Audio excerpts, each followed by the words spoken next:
Hello students, मैं doctor Prerna Saxena textile dyeing and printing department में जो पढ़ाती हूँ और मैं 1996 से इसी डिपार्टमेंट में हूँ, इसी कॉलेज में हूँ। और आप सब जो फर्स्ट ईयर के अंदर आए हैं, नया नया जिन लोगों का एडमिशन हुआ है, उन सभी का बहुत बहुत स्वागत करती हूँ इस डिपार्टमेंट में। और उम्मीद करती हूँ कि आने वाले 3 सालों में आप लोग इस विभाग से, इस विषय से बहुत कुछ सीख के निकलेंगे और ये विषय आपको आपके भविष्य को संवारने में, आपकी रचनात्मक ऊर्जा को सही दिशा देने में मददगार सिद्ध होगा। आप लोग, ये विषय बहुत नया है आप लोगों के लिए, क्योंकि आप लोगों ने स्कूल लेवल में इसको नहीं पढ़ा होगा और ग्रेजुएशन में आपको ये विषय पढ़ना है। नेचुरल है कि इसमें से आप में से बहुत सारे लोग ऐसे होंगे जिन्होंने अपनी मर्जी से ये विषय नहीं लिया होगा, और बहुत से ऐसे भी स्टूडेंट्स हैं जिन्होंने टेक्सटाइल को चुना होगा। तो जिन्होंने अगर आपने अपनी मर्जी से चुना है या आपको ये मेरिट के आधार पर ये विषय मिला है तो कोई दिक्कत नहीं है। अब आपको जब ये विषय मिल गया है और आपने तय किया है कि आपको नियमित रूप से कॉलेज के विद्यार्थी के रूप में इस विषय को पढ़ना है, तो मैं उम्मीद करती हूँ कि आप लोग इस विषय के बारे में जानें, समझें और इसको पढ़ना शुरू करें, क्योंकि कोरोना की वजह से हम लोग ऑलरेडी बहुत डिले हो चुका है हमारा सेशन। और जितना भी समय हमारे पास बचा है, 2 महीने 3 महीने का, क्योंकि अप्रैल मई जून में आपके एग्ज़ाम्स शुरू हो जाएंगे, तो उस दौरान हमारे पास समय बहुत कम है। और वीडियो के माध्यम से, ऑडियोज़ के माध्यम से, PDF फाइल्स के माध्यम से, ऑनलाइन नोट्स के माध्यम से जो भी आपसे ग्रुप में शेयर किया जाए, आप उसको पढ़ें, उसको समझें। जो भी आपसे व्हाट्सएप पे डिटेल्स मांगी जा रही हैं, आप उन्हें भर के भेजें। आपको ईमेल आईडी देना बहुत ज़रूरी है। ईमेल आईडी अगर आप नहीं देंगी अपनी, तो हम आने वाली क्लासेस के अंदर जब हम माइक्रोसॉफ्ट टीम से आपको जोड़ेंगे तो आप उसमें नहीं जुड़ पाएंगी। माइक्रोसॉफ्ट टीम पर ही मैं क्लास लूँगी। अगर आप उस क्लास में नहीं जुड़ेंगी तो आपको असाइनमेंट्स, PDFs और बाकी लेक्चर्स को भेजने में या मुझसे बातचीत करने में दिक्कत हो सकती है। तो इसलिए आपको जो मैंने गूगल फॉर्म भेजा है, एक लिंक मैंने आपको भेजा है, तो प्लीज़ उस लिंक को बहुत गंभीरता से भर के, और मुझे आपको कुछ नहीं करना है, बस उस लिंक को भर दें, वो अपने आप मेरे पास आ जाएगा। आपको और कुछ करने की ज़रूरत नहीं है। दूसरी इम्पॉर्टेंट चीज़, मैंने आपको सिलेबस का लिंक भी भेजा है। सिलेबस मैंने आपको PDF फॉर्म में भेज दिया है। इस सिलेबस में तीनों ईयर्स में आपको क्या पढ़ना है उसका प्रारूप दे रखा है। आप नज़र डाल सकती हैं कि आपको फर्स्ट ईयर में क्या पढ़ना है, सेकेंड ईयर में क्या पढ़ना है और थर्ड ईयर में क्या पढ़ना है। आप उसको पढ़ें, उसको देखें, समझें। आपको केवल, आप चाहें तो फर्स्ट ईयर का जो आपका PDF में जो पार्ट है, उन पेजेस को आप प्रिंट आउट निकलवा लें ताकि हार्ड कॉपी आपके पास रहे। कई बार व्हाट्सएप से अगर आपने डिलीट कर दी गलती से तो ये आपको दिक्कत आएगी। वैसे ये कोटा यूनिवर्सिटी की साइट पर सिलेबस वाले ऑप्शन के अंदर आपको मिल जाएगा TDP का सिलेबस। तो TDP का आप इसको, आप बाकी सब्जेक्ट्स की तरह आप यहाँ भी आप ये बात समझ लें अच्छी तरह से कि जो TDP में आपके 2 पेपर्स होंगे, 2 थियोरी पेपर्स होंगे और एक आपका प्रैक्टिकल पेपर होगा। 2 थियोरी पेपर्स कौन कौन से होंगे? उसमें फर्स्ट पेपर तो है आपका वीविंग एंड मार्केटिंग, और दूसरा पेपर है आपका डिज़ाइनिंग एंड डाइंग का। वीविंग एंड मार्केटिंग, बुनाई और उसको कैसे कपड़े को बाजार में बेचा जाएगा, और दूसरा है डिज़ाइनिंग एंड डाइंग, कैसे कपड़े को डिज़ाइन किया जाता है और कैसे उसकी रंगाई होती है। ये 2 आपके पेपर्स थियरी पेपर्स हैं, और इसके ये जो पेपर्स होंगे वही 3-3 घंटे के होंगे। मैक्सिमम मार्क्स जो हैं इसमें आपके BA के स्टूडेंट्स के लिए हैं, 65 मार्क्स मैक्सिमम है, और पास होने के लिए आपको 24 नंबर की ज़रूरत होगी। इसी तरह डिज़ाइनिंग का जो पेपर है आपका, वो भी 3 घंटे का पेपर होगा। आपके 65 मार्क्स इसमें हाईएस्ट मार्क्स होंगे, मैक्सिमम मार्क्स होंगे, और 24 मार्क्स आपको लाने ज़रूरी हैं पास होने के लिए। इसी तरह इन 2 थियोरी पेपर्स के साथ में आपका एक प्रैक्टिकल का पेपर होगा, वो 4 घंटे का प्रैक्टिकल है आपका। ये पेपर जो प्रैक्टिकल है आपका वो 70 नंबर का प्रैक्टिकल है, और इसमें पास होने के लिए आपको मिनिमम 26 मार्क्स की ज़रूरत होगी। प्रैक्टिकल्स में आप लोगों को इस सेशन के अंदर जो फाइल्स बनानी है उसका प्रारूप भी मैं आपको माइक्रोसॉफ्ट टीम पर दूंगी। तो बेटर ये है कि आप लोग मुझे अपने मेल आईडी जल्दी दे दें, ताकि आपको ये सारी चीज़ें, कोर्स मटेरियल आपको मिल सके। अब हम थोड़ा सा सिलेबस को डिस्कस कर लेते हैं इस छोटी सी बातचीत के अंदर। आज हमारा एक इंट्रोडक्शन मैं आपको देना चाहती हूँ कि हमको पढ़ना क्या है।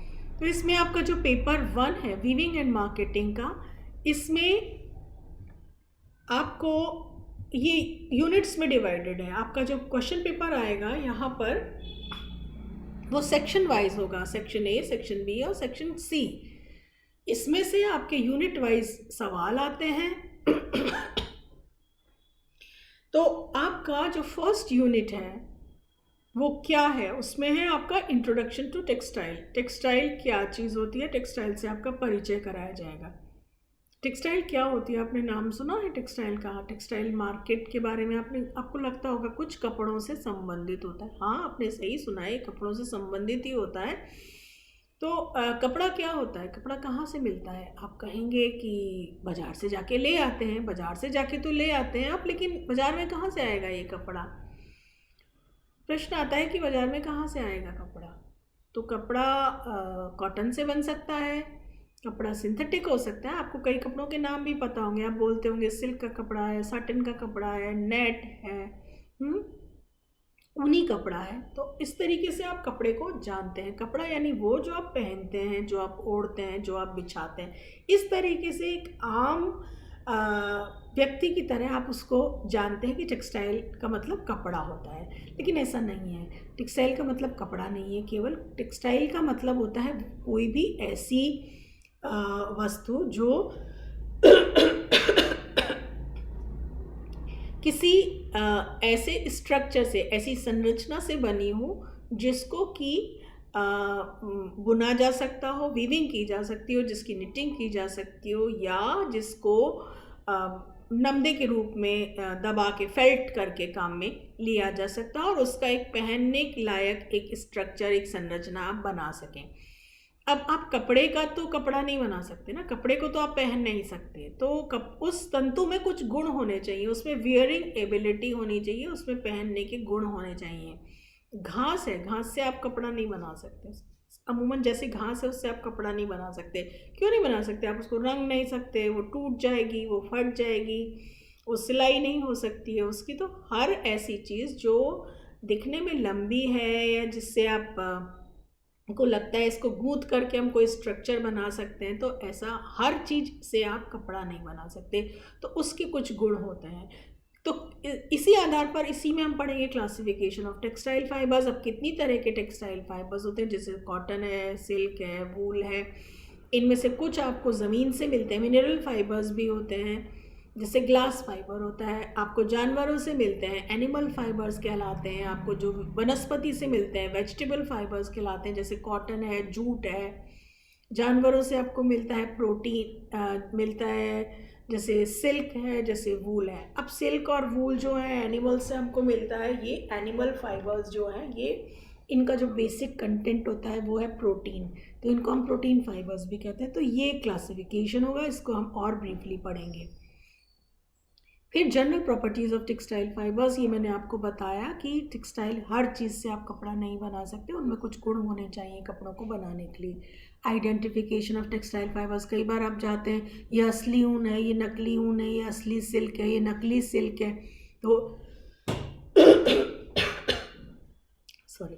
तो इसको आप कैसे निकालेंगे, इसको आप इनकी असली नकली की पहचान कैसे करेंगे, ये हम आइडेंटिफिकेशन में पढ़ेंगे। सेकेंड यूनिट है आपकी नेचुरल फाइबर्स के बारे में, उनके केमिकल कॉम्पोजिशन के, उनके रासायनिक संगठन के बारे में, उनकी सामान्य विशेषताओं के बारे में हम पढ़ेंगे। इनमें 3 फाइबर्स आपको पढ़ने हैं, कॉटन, सिल्क और वूल।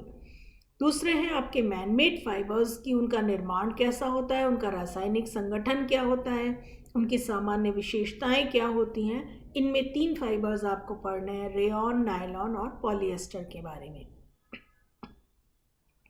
तीसरी यूनिट है आपकी प्रिपरेटरी प्रोसेसेस की। प्रिपरेटरी प्रोसेसेस क्या होते हैं? प्रिपरेटरी प्रोसेसेस का मतलब ये होता है कि कपड़ा कैसे बनना शुरू होता है, कपड़ा कैसे जब बनाया जा रहा है कपड़ा, तो उसमें क्या प्रारंभिक अवस्थाएं होती हैं, उसमें क्या प्रारंभिक प्रक्रियाएं करनी पड़ती हैं। तो जैसे सबसे पहली जो इम्पोर्टेंट प्रक्रिया होती है वो है स्काउरिंग की, जिसको आप साधारण भाषा में धुलाई भी कह सकते हैं, उसको स्काउरिंग कहते हैं। ब्लीचिंग आप सब जानते हो, विरंजन। आप लोग का स्किन ब्लीच करने को तो आप बहुत अच्छी तरह जानते होंगे कि ब्यूटी पार्लर्स में और घरों में भी आजकल ब्लीचेस मिलते हैं। कपड़ों को हम ब्लीच करते हैं, तो ये वही ब्लीचिंग है, लेकिन कमर्शियल लेवल पर, व्यावसायिक स्तर पर कपड़ों को किस तरह से ब्लीच किया जाता है वो आप यहाँ पर पढ़ेंगे। इसमें हम bleaching of cotton, silk, nylon पढ़ेंगे और हम ऑप्टिकल ब्लीचिंग एजेंट्स के बारे में भी पढ़ेंगे। उसके बाद होता है डीसाइजिंग। डीसाइजिंग का क्या मतलब होता है?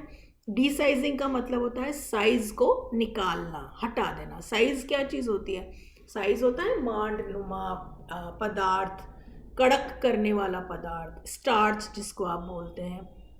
आप जब बाज़ार से कपड़ा लेकर के आते हैं, ख़ास तौर से जैसे पूजा का या अस्तर का जब आप कपड़ा लेके आते हैं तो वो कुछ स्टिफ लगता है। तो ये स्टिफनेस कपड़े में क्यों आती है? कपड़े में स्टिफनेस आती है उसके साइज़ की वजह से। साइज़ ये आकार वाला साइज़ नहीं है। साइज़ हम टेक्सटाइल की टर्मिनोलॉजी में, टेक्सटाइल की भाषा में कलफ को या स्टार्च को कहते हैं, तो वो है आपका साइज़।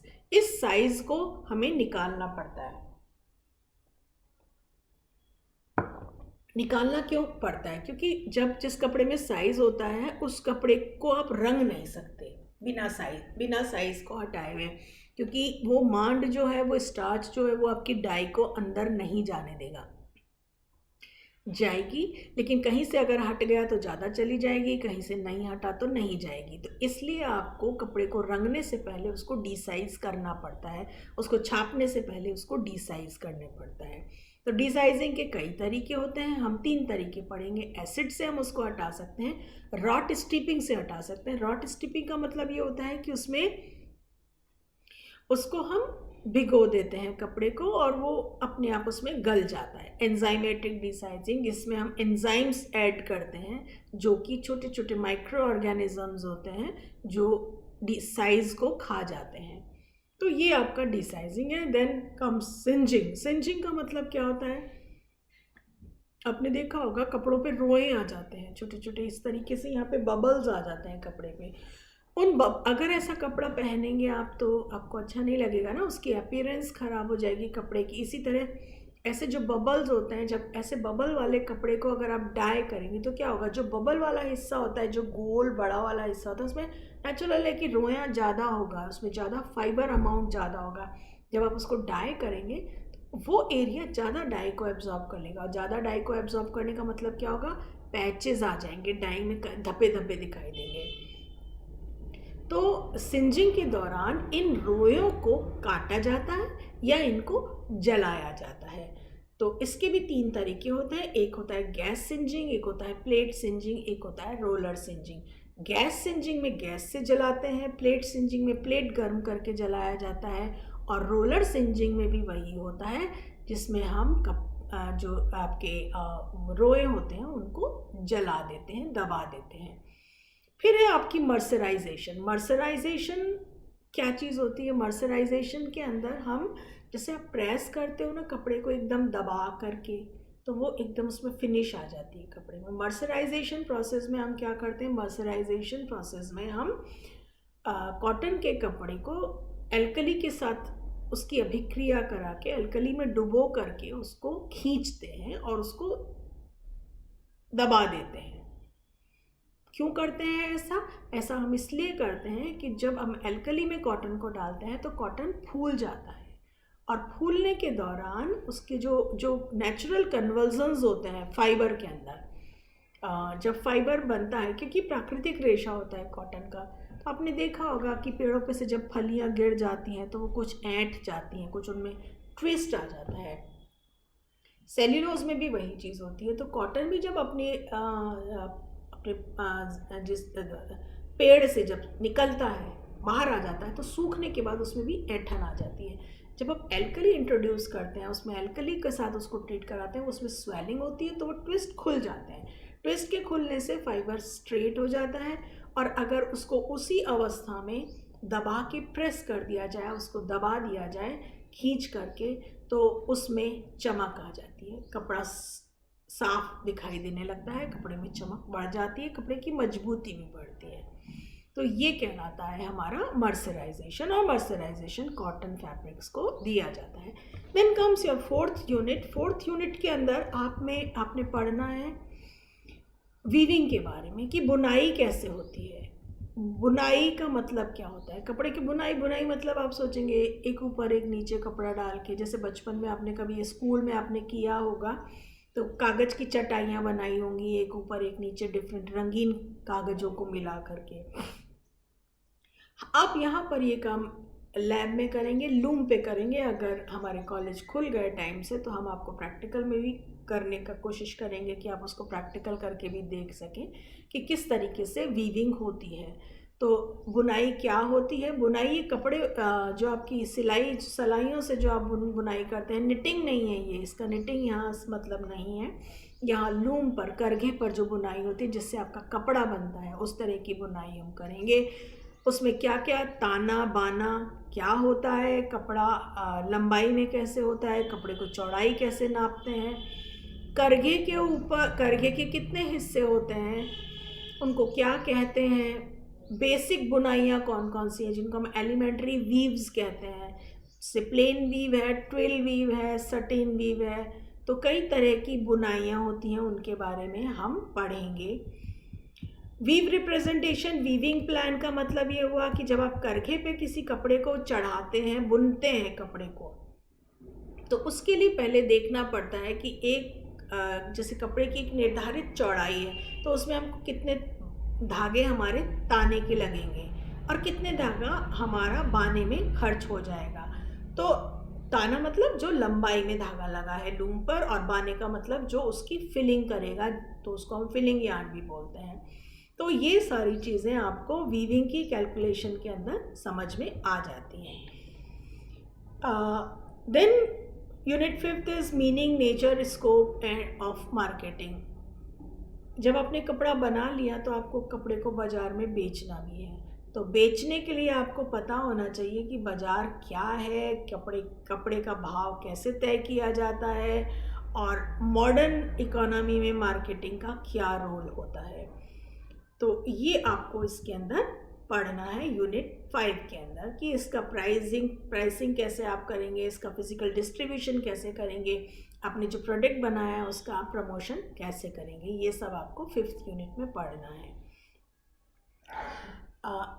इसी तरीके से आपका जो सेकंड प्रैक्टिकल है, सेकंड जो आपका थ्योरी पेपर है, उस थ्योरी पेपर के अंदर भी सेम दूसरा पेपर है आपका डिज़ाइनिंग एंड डाइंग का। डिज़ाइनिंग एंड डाइंग के अंदर आप 2 पार्ट में है ये पेपर। इसमें आप डिज़ाइनिंग के बारे में पढ़ेंगे, इसमें आप डाइंग के बारे में। अब डिज़ाइनिंग में आप जो आपकी फर्स्ट यूनिट है उसमें आप एलिमेंट्स ऑफ डिज़ाइन के बारे में पढ़ेंगे, प्रिंसिपल ऑफ डिज़ाइंस के बारे में पढ़ेंगे। जो भी आप नमूना बनाते हैं उस नमूने के कुछ सिद्धांत होते हैं, उस नमूने के कुछ तत्व होते हैं, आप उनके बारे में उसको पढ़ेंगे।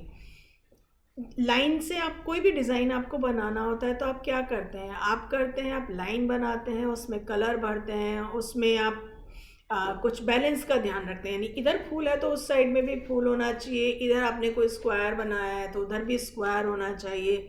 इस तरीके से आप उसको बैलेंस करने की कोशिश करते हैं। आप उसमें कई चीज़ों का आपको ध्यान रखना पड़ता है किसी भी डिज़ाइन को बनाने के लिए। तो ये आपके प्रिंसिपल और एलिमेंट्स ऑफ डिज़ाइन कहलाते हैं। इसके बारे में हम पढ़ेंगे। Definition of motives and characteristics with reference. इसमें आपके 2-3 तरह के हैं, एक ट्रेडिशनल मोटिव्स हैं, एक मॉडर्न मोटिव्स हैं। मोटिव्स भी कई तरीके के होते हैं। आपने देखा होगा कोई फूल पत्ती वाला मोटिव है तो किसी में बहुत ही एब्स्ट्रैक्ट है। एब्स्ट्रैक्ट का मतलब जिसमें आपको कुछ आकृति समझ में नहीं आ रही, लेकिन बनने के बाद वो बहुत खूबसूरत दिख रहा है, लग बहुत सुंदर रहा है। फोक डिज़ाइंस होते हैं, ट्राइबल डिज़ाइंस होते हैं। अब फोक और ट्राइबल डिज़ाइंस क्या होते हैं? जैसे आपका स्वास्तिक है, फोक डिज़ाइन है। ट्राइबल डिज़ाइंस में आपका जैसे गांव जो किसी एक जानवर का कोई आउटलाइन है किसी जानवर की, तो वो आपके ट्राइबल डिज़ाइंस में आती है। ज्योमेट्रिकल डिज़ाइंस क्या होते हैं? जैसे सर्कल्स हैं, जैसे लाइंस हैं, जैसे ट्रायंगल है, त्रिभुज जिसको आप कहते हैं। तो इसमें भी मोटिव्स बनाए जाते हैं। जैसे आपने 5 स्क्वायर्स मिला दिए तो एक फूल बन जाएगा, 4-5 सर्कल्स आपने मिला दिए, वृत्त आपने मिला दिया तो आपका फूल बन जाएगा, तो ये कहलाएंगे ज्योमेट्रिकल डिज़ाइन। तो ये आपका हुआ unit 1।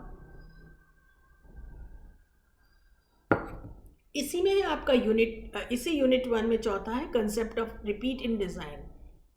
Concept of repeat in design के अंदर क्या होता है कि आप जब प्रिंट करने बैठते हैं किसी कपड़े को, तो कपड़ा तो बहुत बड़ा होता है, आपका प्रिंट जो होता है इतना बड़ा, तो आप कोई प्रिंटिंग करने के लिए कोई क्या साधन आप इस्तेमाल में लेंगे? तो आप ये तय कर लेते हैं कि जैसे मान लीजिए कि मेरे पास में एक स्क्वायर है, जो डिज़ाइन मैंने यहाँ पर उस स्क्वायर में मैंने डिज़ाइन बनाया, और वही स्क्वायर स्क्वायर स्क्वायर स्क्वायर करते हुए मैं पूरे कपड़े पे वही डिज़ाइन बनाऊंगी। तो आप जो एक सिंपल स्क्वायर में जो डिज़ाइन बनाते हैं और उसको जब आप दोबारा लगाते हैं तो वह उसको कहलाएगा, वो रिपीट कहलाती है। तो ये है concept of repeat in design. कई बार हमको 1, 2, 3 रिपीट भी बनानी पड़ती है। किसी एक डिज़ाइन के कुछ 4 हिस्से भी हमको बनाने पड़ते हैं। जितने कलर्स होते हैं उस कपड़े के अंदर, उतने हमको उसमें डिज़ाइन बनाने पड़ते हैं। ये आपका रिपीट कहलाएगा। देन यूनिट 2 के अंदर है आपका nomenclature of dyes, colours and dyes, colouring and dyeing. रंजकों के नाम किस आधार पर रखे गए हैं? डाइज जिनको हम कहते हैं। रंग और डाई में क्या अंतर है? कलर और डाई में क्या अंतर है? कलर और डाई में बहुत अंतर होता है। कलर को तो आप अगर आपके पास में लाइट नहीं है, सूरज की रोशनी नहीं है, तो आप कलर देख ही नहीं सकते। और रंजक जो होता है वो उस कलर की जो वेवलेंथ होती है उसको रिफ्लेक्ट करने में मदद करता है। तो ये आपका बेसिक कलर और डाई, इसके बारे में हम डिटेल में पढ़ेंगे। इसी तरीके से हम यहाँ पर पढ़ेंगे इस सेकेंड यूनिट में डाई मॉलिक्यूल के बारे में, कि डाई मॉलिक्यूल में क्या क्या होता है, डाई ऑक्सिलरीज क्या होती हैं। डाई ऑक्सिलरी का जब आप जैसे खाना बनाते हैं तो खाना बनाने में आपको बहुत सारी चीज़ चाहिए होती है। हाँ, तेल, अदरक, ये वो मसाला बहुत सारी चीज़ें आपको चाहिए होती है। तो ये क्या कहलाती है? ये आपकी कुकिंग ऑक्सिलरीज हैं, जो आपको सहायक पदार्थ होते हैं। इसी तरीके से डाइंग ऑक्सिलरीज होती है। और जब आप किसी कपड़े को रंगने जा रहे हैं तो आपको बहुत सारी चीज़ों की ज़रूरत पड़ती है। जैसे नमक है, मोटा मोटा मैं आपको बता रही हूँ, जैसे नमक है तो आप कोई कहते हैं कि रंग पक्का करने के लिए नमक डाल दो कपड़े के अंदर, तो ये क्या कहलाते हैं? ये कहलाते हैं करियर्स और स्वेलिंग एजेंट्स, लेवलिंग एजेंट्स। ये आपको ऑक्सिलरीज में पढ़ने हैं। ये सहायक तत्व हैं, सहायक पदार्थ हैं, सहायक रासायनिक पदार्थ हैं जो रंग के मॉलिक्यूल को, जो डाई के मॉलिक्यूल को, रंजक के अणु को कपड़े में जाने में मदद करते हैं और उसको पक्का करने में मदद करते हैं।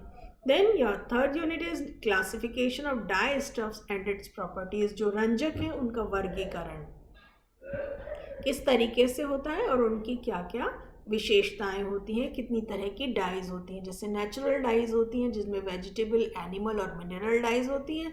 देन योर सिंथेटिक डाइज जो कृत्रिम रंजक होते हैं जिन्हें हम बनाते हैं। वनस्पत जो नेचुरल डाइज होती हैं, प्राकृतिक रंजक होते हैं, वो पेड़ों से, छाल से, बीज से, फूलों से हमको मिल जाते हैं। लेकिन जो सिंथेटिक डाइज होती हैं ये लैबोरेटरीज में इंडस्ट्री के अंदर तैयार की जाती हैं। Acid dyes, direct dyes, reactive dyes, vat dyes, sulphur dyes, azo dyes. Unit 4 है आपकी dyeing of textile goods in various forms and machineries employed. कपड़े को कई रूपों में रंगा जा सकता है। एक तो उसको जब वो फाइबर फॉर्म में, फाइबर का मतलब जब वो तंतु के रूप में, छोटे से रूप में, तब भी हम उसको रंग सकते हैं। जैसे हमने रुई देखी है, तो रुई के अंदर छोटे छोटे रेशे होते हैं, तो इन रेशों को जब आप रंगते हैं या आप इसका धागा बनने के बाद में आप इसको रंगते हैं, तो डाइंग ऑफ लूज फाइबर्स का मतलब ये हुआ कि जिसको हम रेशे के रूप में रंगना। डाइंग ऑफ यार्न का मतलब ये है कि कपड़े को यार्न के रूप में, धागे के रूप में रंगना। तो ये चीज़ उसके अंदर होती है। हैंड डाइंग मशीन, चीज़ बॉबिन डाइंग मशीन और बीम डाइंग मशीन, ये मशीन्स के नाम हैं जिनमें हम अलग अलग तरीके से धागे को रंगते हैं। फिर है आपका क्लॉथ डाइंग। क्लॉथ डाइंग का मतलब ये है कि कपड़े को रंगना। तो आपने 3 फॉर्म्स में कपड़े को रंगा, एक उसके फाइबर के फॉर्म में रंगा, एक उसके यार्न के फॉर्म में रंगा, और तीसरा उसको आपने कपड़े के फॉर्म में रंगा। इसी तरह से थर्मोसोल प्रोसेस होता है और डोप डाइंग कहलाती है। जो सिंथेटिक यार्न्स होते हैं, जो कृत्रिम धागे होते हैं, उनको बनाते समय ही उसमें रंग डाल दिया जाता है। तो कई प्रकार से हम कपड़े को रंग सकते हैं। इसके बाद इसमें है आपकी यूनिट 5, जिसमें है study of dyed textiles according to colour, dyes, motives and techniques. इसमें आपको 3 डाइज के बारे में पढ़ना है जो भारत की परंपरागत टेक्सटाइल कहलाती है। इसमें हम पढ़ेंगे पटोला, इकट, पोचमपल्ली और बांधनी के बारे में। ये क्या होता है इसके बारे में हम डिटेल में जानेंगे। कि गुजरात के अंदर या राजस्थान के अंदर या उड़ीसा के अंदर, आंध्र प्रदेश के अंदर, ये जिस तरीके की भी बुनाई में जो हम, या रंगाई के अंदर जो हम वैरायटी ला करके, वहाँ की जो परंपरागत तरीका है जिससे कपड़े को रंगने और कपड़े को छापने का, बुनने का, उससे किस तरीके से मोटिव्स तैयार हो जाते हैं, उसके बारे में हम डिटेल में पढ़ेंगे। तो ये तो हुए आपके 2 थियोरी पेपर्स की बात। अब मैं आपको बता देती हूँ कि हमें प्रैक्टिकल में क्या करना है फर्स्ट ईयर में। फर्स्ट ईयर में आपको प्रैक्टिकल के अंदर एक पहला लिखा हुआ है कलर व्हील आपको बनाना है। कलर व्हील में आपको primary, secondary, tertiary colour, cool colours और वार्म कलर्स को बनाना है। मोनोक्रोमैटिक, कॉम्प्लीमेंट्री, पॉलीक्रोमैटिक और एनालॉगस कलर स्कीम्स आपको इसमें बनानी है। आप चाहें तो इसको गूगल करके देखें, गूगल पर आप इनको देखें कलर व्हील किस तरीके से बनता है और किस तरीके से इसको हम समझ सकते हैं। आप उनको देखिए, आपको समझ में आ जाएंगे कि क्या होता है। प्राइमरी कलर्स जैसे आपके red, yellow, green primary colours हैं, इनको जब आप मिलाएंगे तो सेकेंडरी कलर्स बनेंगे, और उनको जब मिलाएंगे तो आपके टर्चरी कलर्स बनेंगे। तो ये इस तरीके से इनका वर्गीकरण होता है। टाई एंड डाई, आपको बांधनी बनानी है, बांधनी का एक सैंपल बनाना है, आपको वीविंग का एक आसन बनाना है। ये ऑप्शनल रहेगा इस बार, क्योंकि लूम्स आपको कब तक अवेलेबल हो पाएंगे ये कॉलेज की खुलने की संभावना पर निर्भर करता है। देन आइडेंटिफिकेशन ऑफ फाइबर्स, कपड़ों जो सूती जो रेशे होते हैं उनको किस तरीके से हम पहचानेंगे, कॉटन, सिल्क, वूल, पॉलिएस्टर, नायलॉन। आइडेंटिफिकेशन में ऑफ फाइबर्स में आपको केवल उनका फिजिकल और उनका बर्निंग टेस्ट करके आपको देखना है, क्योंकि लैब्स अभी बंद हैं, तो हम केमिकल टेस्ट से हो सकता है कि अभी ना देख पाए। इसी तरह से असेसिंग एंड्स एंड पिक्स पर इंच ऑफ डिफरेंट फाइबर्स, इसको यानी 1 इंच में, कपड़े के 1 इंच में कितने ताने के धागे और कितने बाने के धागे हैं, ये आपको निकालना है। फिर है preparation of fabrics for dyeing and printing, इसमें डीसाइजिंग, स्काउरिंग और ब्लीचिंग आपको कपड़े की करनी है। फिर है dyeing with direct acid and sulphur dyes in different shades. जैसे 1% शेड में, 2% शेड में, 3% शेड में हम डाइंग कैसे करते हैं, रंगाई कैसे करते हैं।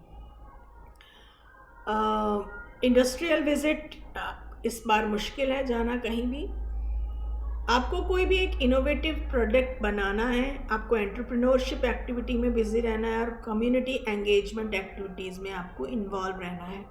इनोवेटिव प्रोडक्ट का मतलब ये है कि आपको अपनी तरफ से कोई भी कपड़े से रिलेटेड कोई भी एक प्रोडक्ट तैयार करना है। कोई भी किसी भी तरीके का, कोई आप बैग बना सकती हैं, कुछ रंग करके कोई आप बहुत खूबसूरत डिज़ाइन बना सकती हैं, कोई बेडशीट पर आप कोई डिज़ाइन बना सकती हैं, आपका कुर्ता, आपका दुपट्टा, आप कुछ भी चीज़ बना सकती हैं, आप एक बैग सिल सकती हैं। ये सारी चीज़ें हैं। कम्युनिटी एंगेजमेंट एक्टिविटीज़ के बारे में मैं आपको, जब हम अगर कॉलेज खुल जाते हैं और आप लोग कॉलेज में रेगुलर आते हैं तो उसके बारे में मैं आपको आगे जानकारी दूंगी। तो मुझे लगता है कि आपको आज काफ़ी कुछ समझ में आ गया होगा कि हमको फर्स्ट ईयर में क्या क्या पढ़ना है। तो मैं उम्मीद करती हूँ कि आप लोग संपर्क में रहेंगे और आपका जो भी प्रॉब्लम्स हैं आप मुझे व्हाट्सएप ग्रुप पे शेयर करें। माइक्रोसॉफ्ट टीम से जुड़ने के लिए आप जो मैंने आपको गूगल फॉर्म भेजा है व्हाट्सएप ग्रुप पे, प्लीज़ आप उन सबको भर के मुझे जल्दी से जल्दी दें ताकि आपको माइक्रोसॉफ्ट टीम में हम जोड़ सकें। Thank you so much.